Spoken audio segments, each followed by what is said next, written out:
Hello friends, welcome to Study Stage. तो आज की इस वीडियो में हम लोग विलोपन विधि और प्रतिस्थापन विधि से समीकरण हल करना सीखेंगे। यानी आपको जो है विलोपन विधि को बनाने के लिए एक अलग वीडियो नहीं देखना पड़ेगा और प्रतिस्थापन विधि से समीकरण को बनाने के लिए कोई एक अलग वीडियो देखने की जरूरत नहीं है। आप सिर्फ इसी एक वीडियो में विलोपन विधि और प्रतिस्थापन विधि से समीकरण को हल करना सीख जाएंगे। बहुत ही इंपॉर्टेंट है विलोपन विधि और प्रतिस्थापन विधि, क्योंकि आपकी 10th क्लास की एग्जाम में 100% चांस रहता है कि विलोपन विधि और प्रतिस्थापन विधि से क्वेश्चन पूछा जाता है और वो क्वेश्चन 5 नंबर का होता है। ठीक, और दोनों को बनाने के बाद लास्ट में हम ये भी जानेंगे कि विलोपन विधि और प्रतिस्थापन विधि दोनों में क्या डिफरेंस है, क्या अंतर है। ठीक, तो चलिए सबसे पहले हम इस समीकरण को जो दिया हुआ है, इस समीकरण को हम विलोपन विधि से सॉल्व करते हैं। तो ये हमारा पहला समीकरण क्या है, 3x + 4y = 10, यानी हमारा ये पहला समीकरण हो गया। और ये दूसरा समीकरण है 2x - 2y = 2, यानी हमारा ये दूसरा समीकरण हो गया। और इस समीकरण को जो है हम किस विधि से बनाएंगे, तो विलोपन विधि से बनाएंगे। तो चलिए समझते हैं कि विलोपन विधि में हमें क्या करना होता है। देखिए, विलोपन विधि में जो है आपको कोई एक पद यानी एक टर्म जो है कैंसिल करना होता है। जैसे कि यहाँ पे दो वेरिएबल दिया गया, एक x वाला है और एक y वाला है, दो वेरिएबल है। तो किसी एक वेरिएबल को आपको यहाँ से लुप्त करना रहता है। विलोपन का मतलब क्या है, विलोपन कर देना यानी छुपा देना। तो हमें यहाँ से कैंसिल करना रहता है किसी एक वेरिएबल को, या आप x को कीजिए या फिर y को कीजिए। ठीक, कैंसिल आउट करना होता है। तो हम कैसे करेंगे, यहाँ पे 3x है, नीचे में 2x है, इसमें y वाले में 4y है और नीचे में 2y है। तो हमें कैंसिल आउट करने के लिए एक मतलब समीकरण जो वेरिएबल है वो सेम होना चाहिए। यानी यहाँ पे 3x है तो यहाँ भी 3x होना चाहिए कैंसिल करने के लिए। अगर इसमें 4y है, इसको कैंसिल करना y वाले को, तो यहाँ 4y है ना, तो यहाँ भी हमें 4y करना होगा। मतलब इस टाइप से हमें करना है। तो आप x और y दोनों में से किसी एक वेरिएबल को कैंसिल कर सकते हैं। तो चलिए हम यहाँ पे x वाले टर्म को कैंसिल करते हैं। देखिए यहाँ पे 3x है, यहाँ पे 2x, दोनों तो सेम है नहीं। तो हमें सेम करने के लिए क्या करना होगा कि जो ये वाला नंबर है इसको हम ऊपर में गुना कर देंगे और इसी नंबर से हम नीचे में गुना कर देंगे, तो दोनों सेम हो जाएगा। 3 से हम नीचे वाले पूरी समीकरण 2 में करेंगे तो 3 दूना 6x हो जाएगा, फिर पूरे में हो जाएगा। फिर 2 से करेंगे तो 3 में करेंगे तो 2 3 6, यानी हमारा ये यहाँ पे सेम हो जा रहा है। तो कैसे कर देंगे, इस 2 से हम समीकरण 1 में 2 से गुना कर देंगे और समीकरण 2 में हम 3 से गुना कर देंगे। आप समझ रहे हैं ना, बस इसी टाइप से आपको करना है। मतलब आपको ध्यान से समझते चलना है। तो गुना करेंगे तो समीकरण 1 में जो है ये 2 से पूरा में गुना हो जाएगा। तो गुना कीजिए, हमारा नया समीकरण बन जाएगा 3 दूना 6x प्लस है तो प्लस, फिर 2 से 4 में करेंगे तो 4 दूना 8y = 10 में 2 से करेंगे तो 10 दूना 20। हमारा ये समीकरण तीसरा बन गया, हमारा ये नया समीकरण बन गया। फिर 3 से इस पूरी समीकरण में होगा तो 3 दूना 6x, माइनस है तो माइनस, फिर 3 में 2 से करेंगे 3 दूना 6y, फिर = 3 में 2 से करेंगे तो 3 दूना 6। ये हमारा चौथा समीकरण हो गया, नया समीकरण बन गया। अब हम यहाँ पे देखिए एक टर्म बिल्कुल सेम हो गया, यानी वेरिएबल सेम है। 6x ऊपर भी है और 6x नीचे भी है, तो दोनों यहाँ पे कैंसिल हो जाएगा। तो चलिए यहाँ पे हम कैंसिल करते हैं। तो 6x प्लस में ऊपर भी और 6x नीचे में प्लस में है, तो इसको हम घटाएंगे तभी ना कैंसिल होगा। मतलब 6x में से 6x अगर घटेगा तो यहाँ पे 0 हो जाएगा, यहाँ पे कट जाएगा। तो यहाँ पे जैसे हम आप एग्जाम में लिखेंगे 10th क्लास के एग्जाम में, बोर्ड एग्जाम में, बिल्कुल उसी प्रकार हम बनाएंगे और जिससे कि आपको 5 में 5 नंबर मिल सके। तो यहाँ पे हम लिखेंगे समीकरण 3 और 4 को घटाने पर, समीकरण 3 और 4 को यहाँ पे हम घटाएंगे तो घटाइए 6x + 8y = 20 है हमारा तीसरा। चौथा है 6x - 6y = 6 है। तो इसे हम घटाएंगे, घटाइए। 6x प्लस में है और नीचे हम घटा रहे हैं तो माइनस का चिन्ह लगेगा, तो 6x यहाँ पे माइनस में हो गया, तो यहाँ पे ये कैंसिल हो जाएगा क्योंकि बराबर में कैंसिल हो जाएगा। देखिए नीचे वाले चिन्ह को हमेशा आपको देखते चलना है। आप यहाँ पे माइनस का चिन्ह हम क्या कर रहे हैं, तो घटा रहे हैं। तो माइनस यहाँ पहले से है, ऊपर वाले को नहीं देखना है, इसको देखना है। तो माइनस यहाँ पहले से है और हम माइनस कर रहे हैं, तो माइनस और माइनस मिलकर क्या होता है, तो प्लस होता है। तो अब हमारा ये दोनों जुड़ जाएगा, ऊपर वाला भी हमारा प्लस में हो गया, नीचे वाला भी हमारा प्लस में हो गया। ठीक, तो 8 और 6 को जोड़ेंगे तो हमारा हो जाएगा 14। y है तो y, घटा रहे हैं तो घटाइए। यहाँ पे प्लस का यहाँ पे चिन्ह है, माइनस है तो माइनस प्लस मिलकर होता है माइनस, तो घटाइए। 20 में से 6 जाएगा तो यहाँ पे हमारा बचेगा 14। तो y बराबर, y के वैल्यू निकालने के लिए क्या करना होगा, y को अकेला रखना होगा। तो y बराबर 14 तो अपने जगह पे है। अब 14 को गुना में है, बराबर को उधर जाएगा तो भाग में आ जाएगा, तो बट्टे में 14, 14/14 यानी 1। यानी हमारा जो है यहाँ पे y का वैल्यू निकल के चला आया, y = कितना आ गया, तो 1 आ गया। इस प्रकार हमारा y का वैल्यू निकल के आ गया। अब हम इसी y की मदद से समीकरण 1 में या फिर समीकरण 2 में y का वैल्यू रख देंगे तो हमारा x का वैल्यू भी निकल कर चला आएगा। तो चलिए हम समीकरण 1 में आप या फिर 2 में किसी में भी रख सकते हैं। तो समीकरण 1 में हम इस y का वैल्यू रखते हैं। तो चलिए हम समीकरण 1 में एक y का वैल्यू रखते हैं। y का हमारा मान निकल के आया है। तो यहाँ पे हम कैसे लिखेंगे, बजाबते से लिखेंगे समीकरण 1 में y का मान रखने पर। अगर आप इस प्रकार लिख के बनाएंगे तो बोर्ड में आपको बहुत ही अच्छे नंबर प्राप्त होंगे रखने पर।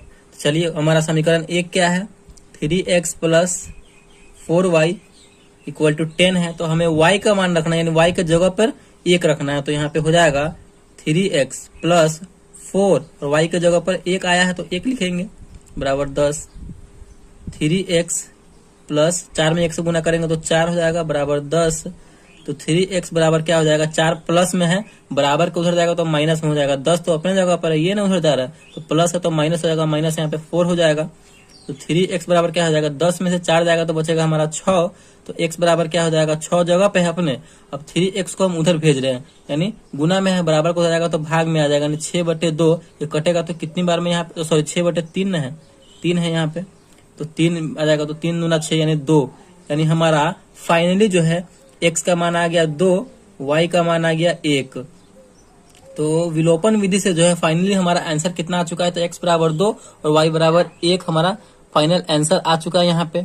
तो आई होप आपको विलोपन विधि बहुत अच्छे तरीके से समझ में आ गया होगा। तो हमें विलोपन विधि में करना क्या होता है कि आपको एक टर्म को, यानी एक वेरिएबल को आप x को कैंसिल आउट कर सकते हैं या फिर y को कैंसिल आउट कर सकते हैं। अगर हमें y को करना होता तो यहाँ पे हम क्या करते कि इसमें y वाले में, ऊपर वाले में 2 से गुना कर देते तो ये मिलकर हो जाता 4 दूना 8, और नीचे वाले समीकरण 2 में हम 4 से गुना कर देते, तो 2 में 4 से करते तो 8, हमारा ये दोनों बराबर हो जाता 8, तो इसको हम कैंसिल आउट कर सकते थे। आप x को कर सकते हैं या फिर y को कर सकते हैं। तो यही करना होता है हमें विलोपन विधि, यानी एक को विलुप्त करना होता है, छुपाना होता है। इसका नाम एलिमिनेशन मेथड है या फिर लुप्तीकरण विधि भी है। तो आई होप आपको विलोपन विधि से समीकरण को सॉल्व करना आ गया होगा। चलिए अब हम समझते हैं यहाँ पे प्रतिस्थापन विधि से समीकरण को हल करना। तो इसी क्वेश्चन को जो है हम प्रतिस्थापन विधि से सॉल्व करेंगे। 3x प्लस 4y बराबर 10 और 2x माइनस 2y बराबर 2। तो इसी समीकरण को हम प्रतिस्थापन विधि से सॉल्व करके देखते हैं कि हमारा वो वैल्यू सेम आता है कि नहीं x और y का। तो चलिए सॉल्व करते हैं। तो हमारा पे वही समीकरण है जिस समीकरण से हमने विलोपन विधि से सॉल्व किया है इसको। तो चलिए इसी समीकरण को प्रतिस्थापन विधि से सॉल्व करते हैं।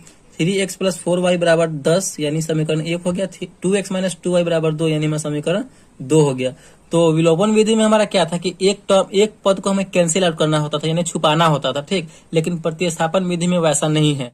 प्रतिस्थापन विधि में क्या है कि हमें कोई एक पद, यानी कोई एक वेरिएबल का जो मान निकाल करके उस दूसरे वाले इक्वेशन में रखना है। जैसे कि अगर हम इस समीकरण 1 का जो है x का वैल्यू निकालते हैं तो इसी x के वैल्यू को हमें समीकरण 2 में प्रतिस्थापित करना है, वही हमारा प्रतिस्थापन विधि हुआ, ठीक। अगर आप y का निकालते हैं समीकरण 1 की मदद से तो इसी y का वैल्यू जो है जो निकाल के आएगा वही हमें समीकरण 2 में प्रतिस्थापित करना यानी रखना है, वही हमारा प्रतिस्थापन विधि हो गया। इंग्लिश में अगर हम बात करें तो इसे सब्स्टिट्यूशन मेथड हम कहते हैं। तो चलिए हम प्रतिस्थापन विधि से इस समीकरण को भी समझते हैं। तो चलिए आप जो है किसी एक का वैल्यू निकाल सकते हैं, x का या फिर y का। तो चलिए हम x का ही निकालते हैं। तो यहाँ पे हम समीकरण 1 को ले रहे हैं, तो यहाँ पे हम क्या लिखेंगे, समीकरण 1 से समीकरण 1 को लिए हैं। तो समीकरण 1 क्या है हमारा, 3x plus 4y equal to 10 है। अब इसी में से हम x का वैल्यू निकाल रहे हैं तो क्या करना होगा, हमें इस टर्म को अकेला छोड़ना होगा। तो 3x बराबर क्या हो जाएगा, हम 4y को उधर भेज रहे हैं तो 10 तो अपने जगह पे है, हम उसको भेज रहे हैं उधर, तो ये प्लस में है, उधर जाएगा तो माइनस में हो जाएगा 10 माइनस 4y। तो x का वैल्यू निकालने के लिए x को अकेला रखना होगा, तो 3 गुना में है, बराबर को उधर जाएगा तो भाग में हो जाएगा, तो हो जाएगा हमारा 10 माइनस 4y बटे में 3 आ जाएगा, ठीक। अब हमारा यहाँ पे x का वैल्यू यहाँ पे ये निकल के चला आया। अब इसी x के वैल्यू को हम समीकरण 2 में x के जगह पर पुट कर देंगे। तो हमें क्या लिखना होगा आगे, तो हमें यहाँ पे लिखना होगा समीकरण 2 में x का मान रखने पर। समीकरण 2 में हम इस x का मान रखेंगे। तो चलिए समीकरण 2 हमारा क्या है, 2x minus 2y equal to 2 है। अब इसी x के जगह पे हम ये वाला वैल्यू रखेंगे, ठीक, ये वाला मान रखेंगे। तो रखिए यहाँ पे हम रखेंगे तो क्या हो जाएगा, 2x के जगह पर रखेंगे ये हमारा 10 माइनस 4y बटे में 3 माइनस 2y बराबर 2। इसे हम सॉल्व कर देंगे तो यहाँ पे हमारा सिर्फ एक y वाला टर्म बच रहा है, तो हमारा y का वैल्यू यहाँ से निकल के चला आएगा। ठीक, इसी प्रकार आपको करना है, बस आप समझते चलिए कि किस टाइप से बन रहा है, किस तरीके से ये बन रहा है। ठीक, तो चलिए गुना कीजिए, यानी इस 2 से हम इस पूरे वाले में ऊपर वाले में गुना हो जाएगा, तो 10 में 2 से करेंगे तो 10 दूना 20 माइनस 4 दूना 8y बटे में 3 माइनस 2y बराबर 2। इस 2y के नीचे कुछ भी नहीं है, तो इसका मतलब क्या 1 है, तो हम 3 और 1 का एलसीएम लेंगे तो हमारा कितना होगा, 3 और 1 का एलसीएम तो 3 ही होगा। तो 3 1 का एलसीएम हो जाएगा हमारा 3, 3 से 3 कैंसिल हो जाएगा एक बार में, तो 20 माइनस 3 से 3 एक बार में कैंसिल होगा तो 8 कम 8 यानी 8y माइनस 3 दूना 6y बराबर 2। चलिए ये आपको समझ में आया, तो नहीं आया होगा तो कमेंट में बताइएगा, हम आपको कमेंट का रिप्लाई करके बता देंगे। चलिए यहाँ पे देखिए अब 20 माइनस 8y और माइनस 6y, तो माइनस 8y और माइनस 6y मिलकर कितना हो जाएगा, तो माइनस 14 हो जाएगा कि 8 और 14, और y है तो y, माइनस में था तो माइनस में लगा देंगे, बटे में 3 है तो 3 बराबर 2।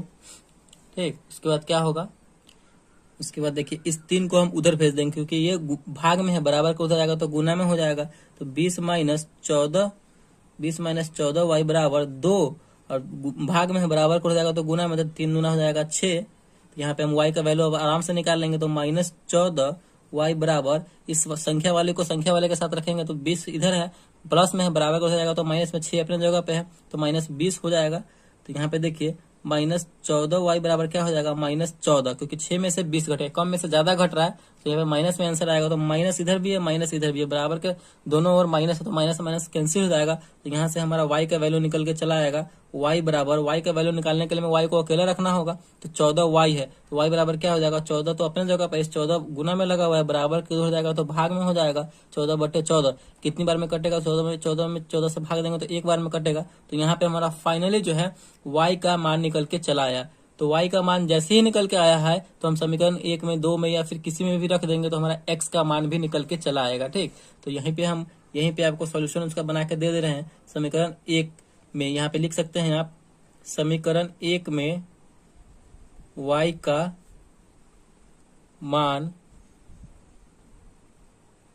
रखने पर, तो समीकरण 1 में हम y का मान रखें, समीकरण 1 है हमारा 3x प्लस 4y बराबर 10। आप किसी में भी रख सकते हैं, 1 में भी रख सकते हैं, 2 में भी रख सकते हैं। तो चलिए 3x प्लस 4, y की जगह पे क्या रखेंगे, 1 रखेंगे क्योंकि y का मान हमारा 1 आया है, इक्वल टू 10।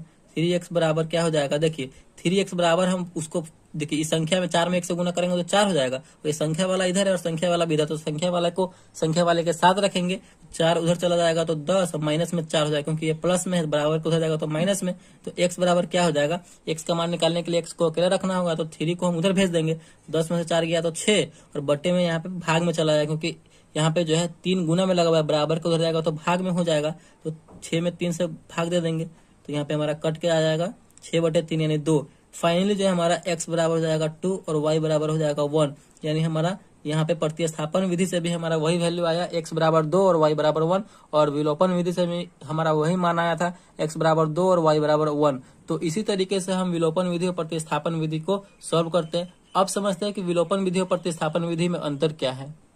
देखिए विलोपन विधि में क्या करना होता है कि विलोपन विधि में हमें एक पद को यानी एक वेरिएबल को आपको विलुप्त करना रहता है, यानी छुपाना रहता है। विलोपन विधि का मतलब ही वही है, यानी एलिमिनेशन मेथड, यानी हम आप एक्स को कट कर दीजिए या फिर वाई को कट कर दीजिए, जो आपको मतलब, लेकिन दोनों सेम होना चाहिए। ठीक, और प्रतिस्थापन विधि में क्या होता है कि आपको किसी एक का वैल्यू निकाल करके, किसी एक या टर्म का यानी एक्स का या फिर वाई का वैल्यू निकाल करके दूसरे समीकरण में प्रतिस्थापित करना, यानी उसका मान रखना, वही हमारा प्रतिस्थापन विधि हुआ। विलोपन विधि में आपको छुपाना है और प्रतिस्थापन विधि में आपको उसका मान उठा करके दूसरे समीकरण में प्रतिस्थापित करना है। बस यही डिफरेंस है प्रतिस्थापन विधि और विलोपन विधि में। एकदम 110% एग्जाम में पूछा ही जाता है, तो दोनों को अच्छे तरीके से आप समझ लीजिए। तो आई होप वीडियो आपको बहुत अच्छे तरीके से समझ में आ गया होगा और विलोपन विधि और प्रतिस्थापन विधि से समीकरण को हल करना सीख गए होंगे। तो वीडियो अगर आपको अच्छा लगा और पसंद आया तो प्लीज वीडियो को एक लाइक कीजिएगा, और चैनल पर नया है तो चैनल को सब्सक्राइब जरूर कीजिएगा।